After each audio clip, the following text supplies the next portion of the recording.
Get ready, engine notes rise, lights on. The race is underway, and again bogging down is James Higgins, and Kanato Lee gets the better start, a repeat of yesterday's race. Let's hope there's not a rollover to repeat what happened on turn 1 yesterday as they go down the hill for the first time. It is, as always, traditionally a little bit of a squeeze, but I think they've all made it through there. This again a dangerous moment, but Kanato Lee, it looked like the Fortec car got bogged down again, Jamie.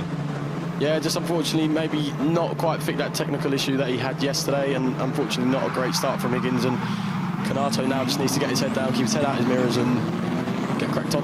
Higgins running a little bit wide there, so struggling under braking as they went into the island hairpin. That was allowing Dan Ginchard to close up in the red, black and yellow Chris Dittman racing car. Ginchard, as I mentioned, a former winner here.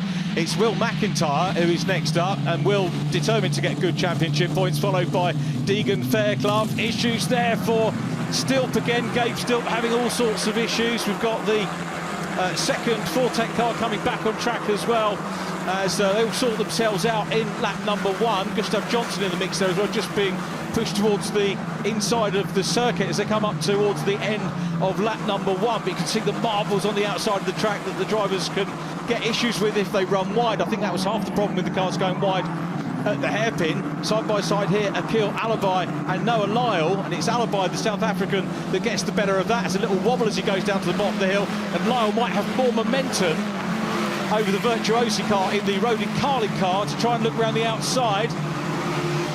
Lyle didn't quite have enough in him to do it, but looked like a very snaky moment, Jamie, as Alabai went into dear lead. The car was unsettled. Maybe he's picked up a few of those marbles that you mentioned from defending into the last corner, and he's made it work. He's got a little bit of breathing space now to Lyle, who probably had a bit of marbles from turn 1 around the outside. So yeah, James Higgins disappointed with that start again, but he is slotting into second, so if you get a bit of race rhythm here. Second's not really what he wants at the moment. He wants to get a win, but P2 will be a decent as Dowie Dedeka is past at 28 now, so Dedeka finds himself at the back. But Kanato here, if you'd have asked me to put money on who was going to be the first driver to ping 3 wins this year, I think Phil Glue might have said Kanato, but I would have said Louis Sharp, so this potentially a bit of a surprise. bit of a surprise, but he's come on so strong. I mean, he showed good pace at Thruxton, fastest lap yesterday, obviously the faster weekend.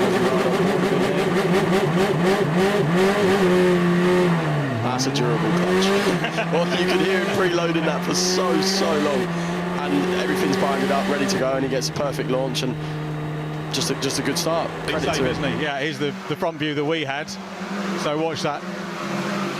And again, James better away than he was in race number 1, but still struggling with it. Big fight behind them. Ginchard getting the better of that. Nice to see Ginchard running well in the Chris Dittman racing car, and hopefully he'll get better luck here after having rotten luck again in race 2. And he's on for a podium here at the moment if we don't scup him. Fastest lap of the race is with Kanato Lee out front, who started off in Gilletta Juniors. And look at the lead that he's got over the James Higgins. To be fair, Ginchard not quite close enough at the moment. McIntyre in 4th. It's going to have ramifications for the championship because there are only, let me work this out, 12 points between Sharp and McIntyre in the championship. McIntyre at the moment is not going to be enough to overcome the championship leader at the moment in this race. 25 points for the win. And at the moment, McIntyre in 4th position is on for to collect a potential 12. And Sharp in 7th place would get 6 points, so he'll only take 6 points out of that lead. But maybe talk us around a little bit of this onboard footage, if you would, Jamie. The Druids, one of the fastest corners on the track. You come over the crest and under the bridge, coming into Deersleep, I believe, the last corner. Bit of a bumpy braking zone, bit off camber on the way in, and then a big crest over the on the exit of the corner. So you see him just have a little wobble there on power. That car looks pretty dialed to me. Looking good, is it? Yeah, it looks good. What about turn 1? How scary is that, especially off the start? Turn 1, you obviously approach it a bit slower off the grid, so as long as you remember your reference point and take that into account that you're approaching it slower, you can actually brake a bit later than you can on a push lap. It's not a massive brake anyway in these cars. They've got a lot of aero and very quick cars, and it's very cambered turn 1, so turn 1 will be just a slight dab at a brake, and they're obviously a gear lower than they are on a push lap as well, so they can really attack it off the grid. The first suite of corners that you've got here, Old Hall, and then you go, down Denton's into Cascades. The drop away, the undulations that you get, I think would if I was a driver, if I was a regular race driver, would probably be as exciting as maybe Brands Hatch, Paddock Hill Bend, maybe more so with the extra ones you get here. Yeah, the undulations are really cool here, especially when we go to the hilliest place we go to, Knock Hill, not too long away, and it just adds a bit of character and a bit more to the driving side of things. Your lines have to be a bit more precise to maximise the banking and things like that, whereas you can afford to run a tiny bit wider, like say a Silverstone or somewhere like that, where it's not as banked and you don't have to get into the camber as such. So I always remember back in the day talking to a Brands Hatch commentator who was saying about cars going to Silverstone and saying, oh, you get a Silverstone instructor, so it'll be good on the fast, straight, flat bits. Yeah. Such is the nature of the circuit. This one isn't. We were talking about championship points, and Louis Sharp in 7th position has just set the fastest lap, so he gets the extra point for the Motul fastest lap here in the ROKiT F4 British Championship. So an extra point for Sharp potentially in 7th, chipping away at those points. Lee still the leader, 0.8 of a second clear only from James Higgins, who is looking good, but has he blown his chance off the start, Higgins? Ginchard still in 3rd, who's the race leader in the number 6 car. The high-tech man locks up. How much of a mistake is that? Do we expect lock-up? You see this new car locking up quite a lot. You see a few people, especially it's a very bumpy braking zone, turn 3 down here. So, but Lee did lose a lot of time in the last lap. It looks as though 6.5, 7-ish temps. So a little mistake somewhere maybe, but Higgins took another 2 temps out of him in sector 1 as well. So Higgins showing good pace here. Yeah, and he's actually recovering well, isn't he? So if he was disappointed by the start, he's actually got over that and getting on with the job of coming back. I think we've got a replay to look at. Here's the lock-up. Yeah, maybe just a bit too much brake pressure, too much lock, and just caused a little lock up there. Nothing that the Pirelli can't handle. It's quite a hard, durable tyre, so he must have an issue. Higgins for the lead. Yeah, we've got Higgins through into the lead, and Kanato Lee down into 3rd place because Dan Ginchard has gone through into 2nd. Sorry to cut across you there, Jamie. So Higgins from pole position, relegated to 2nd, goes through, and Kanato Lee is down to 3rd place. So it's Higgins back in front, and Dan Ginchard with potentially the chance for a first win of the season. Has Lee got a problem? He must have a problem, yeah. It looks too loose and too skitty. I was just trying to see if he had a puncture we could notice or anything like that, but it's not. Yeah, I mean, you don't normally see Kanato drop back, so we'll go on board again and have a look. Let's see if you can spot anything.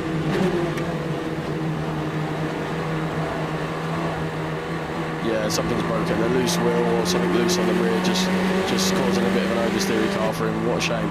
Yeah, major pity for Kanato Lee, but James Higgins, well, he's had some rotten luck over the season, and some of it may be coming back to him as it does. Dan Ginchard's going to nip through on the inside as well, so that was the replay of the move. 1st and 2nd going past. Kanato now down into that 3rd position as they went through, and he's dropped further back, so it's Higgins leading, Ginchard 2nd. We'll go back now to Will McIntyre, who goes up into 3rd place. Then it's Deegan Fairclough in 4th from Dion Gowder and Louis Sharp. That's a crucial battle championship-wise. Gowder and Sharp 5th and 6th.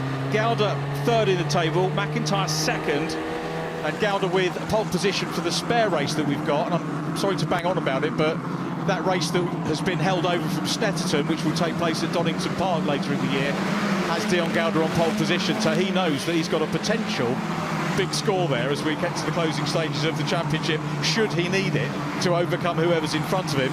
Likely to be Will McIntyre, who's running 3rd in this race, or perhaps Louis Sharp, who's behind Gowder at the moment. Higgins, though, now sets the fastest lap. He's got clear circuit and he's making it work. This is good strategy from Higgins now. Yeah, it's good. It's the pole man. He had been setting the pace throughout the weekend, and he's just making the most of unfortunately what happened to Kanato, but he's showing good pace. He's got his head down out the dirty air and setting purples, but Ginchard seems to be not dropping away from him too much. Yeah, he's keeping him keen, isn't he, at the moment? So Dan Ginchard, who, remember, won here last year, and he's looking for the first win in the championship for CDR as Kanato Lee brings the car into pit lane. And it's going to be no points for him. Bitter disappointment for him after a cracking start, and but he'll go away with the race win. He'll still be possibly 4th. He'll still be 4th in the championship, leaving here and heading to Silverstone. You can see that tyre on the back's gone as well. So issues for the amiable young Japanese racer. Is he going to be able to get back out and maybe get some testing in? Is that going to be a sensible thing to do as we reach the halfway stage of the race? It's not urgent work from the team necessarily, is it, at the moment? But quick change over the tyres. Is there much point to going out as a driver if you're in this situation, Jamie, where you're not going to score any more points? Is it good to get out, you know, in case there's a multi-car incident, maybe some points, or is it just a testing exercise? Fastest lap, could go out and get fastest lap point, yeah. but I'd assume he saved some tyres for this race, and he's unfortunately now had to take, that was really strange, they've had to stagger front right and left rear to take, swap them, so maybe there's an issue with both of them, but very, very unheard of. Usually it's either both one side or one tyre, not usually staggered like that, but... Yeah, we'll see what he can do. Let's see whether, keep our eyes on Kanato and whether he can get a fastest lap and how that works for him. But it's Higgins with fastest lap at the moment, a 1:21.615. Just a reminder, in terms of qualifying here in F4 now, we have the fastest off the front races, which you're seeing now. This was the grid that was determined by the fastest lap in qualifying. The second fastest lap determines race 1 of the weekend now, and a fully reversed grid for race 2. And of course the thing we always look at now, and TSL very kindly keep us up to date on, is whether the drivers are within 103% of the pole time, because if you're not, then you can't go in the reverse. And everybody was well in that, and that shows how competitive the championship is this year. Yeah, it's been really, really close at times this year. I mean, Thruxton, I think the whole grid was covered by less than a second, so almost like the touring car grid when we go to Silverstone, that's always surprisingly close. So, yeah, testament, all the teams doing hard work, really progressing their drive as well, and showing how competitive this championship really is. Great for the drivers and teams, great for us spectators, as well as we watch Dion Gouda. At the moment, a sandwich in 2 black liveried machines. Oh, little mistake there from Deegan Fairclough, who runs a little bit wide. We've got Louis Sharp, the championship leader, in behind. Meanwhile, Ginchard still trying to close on Higgins. They go out of shot. Bit of smoke out of the back of McIntyre's car in 3rd place. Could be another podium for Willie Mack's getting loads of podiums at the moment, which is, again, a really handy thing to do in terms of championship positions. There is McIntyre. Deegan Fairclough trying to close down on him at the moment. Deegan wants another fastest off the front podium that he achieved in race number 1 of the weekend, with JHR getting their first win through Sonny Smith. I'll tell you what, I wouldn't have wanted to have called who would be the first JHR driver out of that pairing to get the win. I think I might have edged towards Deegan earlier on in the season, but Sonny Smith has done a super job coming into the team and getting that first win for them. I suspect we'll see more JHR wins over the course of the season as well. 0.4 of a second is the gap first to second on the last tour, as we watch Will McIntyre run off in Ginetta Juniors last year and betting himself very well in here. I'll tell you what, he's not going to be unhappy, Will McIntyre. I was talking to him yesterday, Jamie. Not really done many laps here. His Ginetta Junior year, they didn't race here because it was exam weekend, and Ginetta took the opportunity last year, rather than facilitating exams at Tarpley School, which they've done in the past, to just say, right, we're not going to go to Oulton, we'll let the youngsters do their exams. So he hasn't had the racing experience here, and I think that was contributing to him saying wasn't his favourite track. So track time's something that is clearly beneficial. Yeah, Will as a driver, you know, he's really fast, he's really aggressive, so I'm surprised it's not a circuit he's massively fond of, but yeah, High Tech would have had a good testing programme together prior to the season, and they would have covered everything they need to here, and clearly they have. I mean, Kanato won race 1 and was showing good pace here until unfortunately that puncture took him out of contention, but yeah, they would have done enough prep. I don't think missing it last year would have... Maybe it was the driver's book of excuses coming out for Will. Mrs. Mack will tell me off for that. I've never heard of that, but... No, you haven't. You're one of the few drivers that hasn't, actually, to be absolutely fair. But still Higgins out front, looking for a second win. He's going to join the growing number of drivers with 2 wins if he carries on like this. 6/10 clear now over Dan Ginchard. And it is good to see Ginchard in 2nd position, with McIntyre 3rd, Fairclough in 4th, Gouda still ahead of Sharp, then Akil Alabai, who's having good solid pace as he continues to adapt to single-seater life. He is down in 7th place. Alabai, I think, the only team driver in qualifying who's out-qualified both of his teammates in all of the qualifying sessions so far this year, and the highest-placed driver for Virtuosi in terms of race pace as well. And a lot of the times you can look at your teammate for comparisons, but Akil is I think the only driver that has out-qualified his teammate on every single qualifying session so far this year. So that's a stat that he'll be very pleased to take away from the halfway point of the season. Back on board with our race leader, though, and James Higgins. This is the view you want, clear circuit. Higgins 7/10. He's got further clear of Ginchard here, so things going to plan for him with a quarter of the race left, Jamie. Yeah, he's showing that quality pace again with fastest lap, but Kanato just taking it off him. I see a green middle and last sector there, so going out clearly paid off. Yeah, is that identical time? It is identical time, isn't it? Now I'm going to have a look here, because we've got Pippa with us from British F4. and I'm not going to put you on the spot, if they both get the same time in terms of the fastest lap, is it a point each or is it the first half driver? a point each? We'll split it. Half a point each. We'll come back to us on that one. It may change, but yeah, Kanato, great call by Jamie Caroline when he came in. When Kanato came into the pits, the point was to get out there and grab the Motul fastest lap, and he's equalled James Higgins. It might be Higgins that gets in by virtue of setting it first, unless he can respond with 4 minutes to go. 1:21.615, the best lap. Higgins and Lee first and last on the race due to the issues that have happened as we watch Noah Lyle coming under pressure from leading rookie Gabe Still, the multi-karting champion, moving into single seaters this year, and Gabe recovering from that worrying incident earlier on. He's still green, isn't he? Kanato Lee still fired up.